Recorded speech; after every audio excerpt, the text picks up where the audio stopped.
Chers amis, mercredi et jeudi, nous célébrons la fête de Shavuot que la tradition rabbinique associe au don de la Torah. À la différence de Pessah ou de Sukkot, il n'y a pas de loi particulière à Shavuot dans la Torah. Aussi, de nombreux minhagim ou usages religieux se sont développés avec le temps, comme la lecture le premier jour de Shavuot d'un long piyut, poème liturgique écrit en araméen, la lecture de la Megillat Ruth le second jour de Shavuot, la décoration de la synagogue avec des fleurs, ou encore la consommation de produits lactés.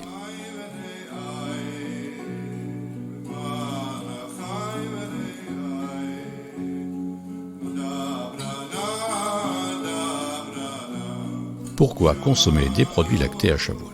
Premièrement, sens pratique.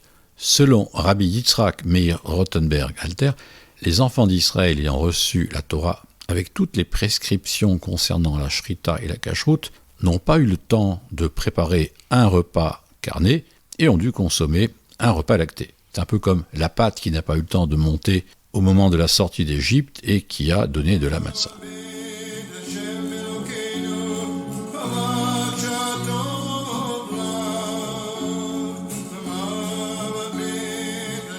Deux, sens symbolique.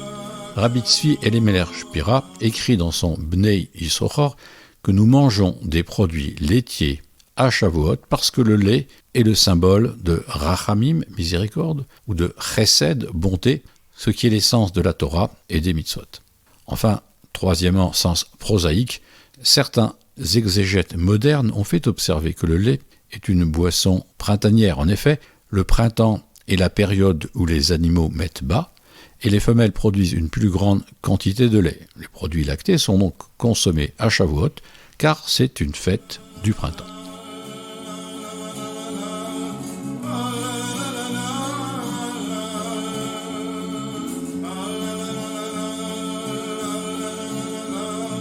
Le premier jour de Shavuot, nous lirons à l'office du matin les 10 commandements, et le second jour, nous lirons la Megillat Ruth. Il y aura également la cérémonie de Yizkor, jeudi.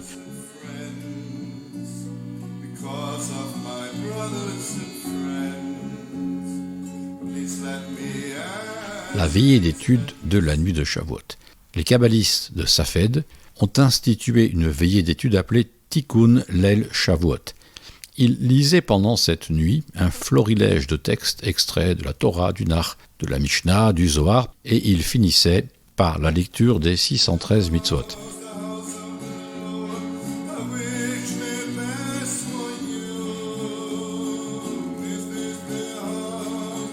Dans les communautés modernes, cette très longue lecture a été remplacée par des cours sur texte ou des conférences sur des sujets ayant trait à Shavuot ou à l'étude de la Torah. Une étude pour tout public aura lieu dans la nuit de mardi à mercredi, de minuit 30 à 2h, au centre communautaire Edmond-Veil, 23 bis rue du Frénois.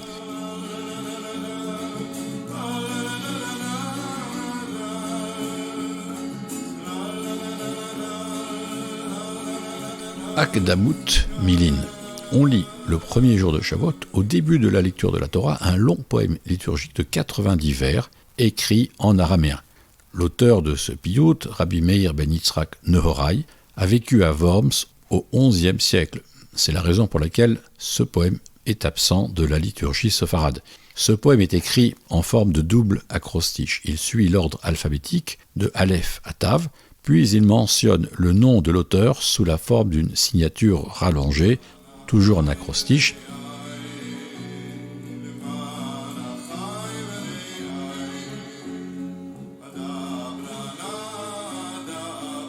Une autre caractéristique de ce piyut, tous les vers se terminent par les lettres Tav, Aleph, Ta, qui est la forme du féminin en araméen.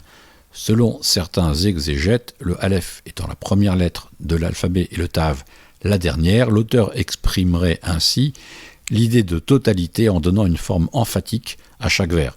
Pour d'autres exégètes, ces lettres constituent une allusion à la Kabbale, selon laquelle Dieu a utilisé les lettres de l'alphabet, du Aleph au Tav, pour créer le monde.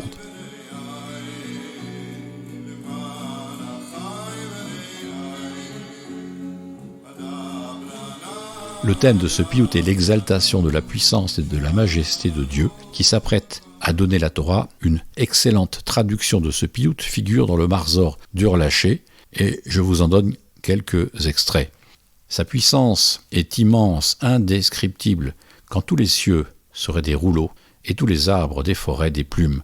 L'océan et toutes ses eaux de l'encre, et tous les habitants de la terre d'habiles écrivains.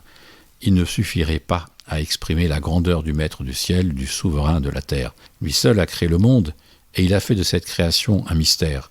Il l'a achevé sans peine et sans fatigue par une simple et imperceptible parole.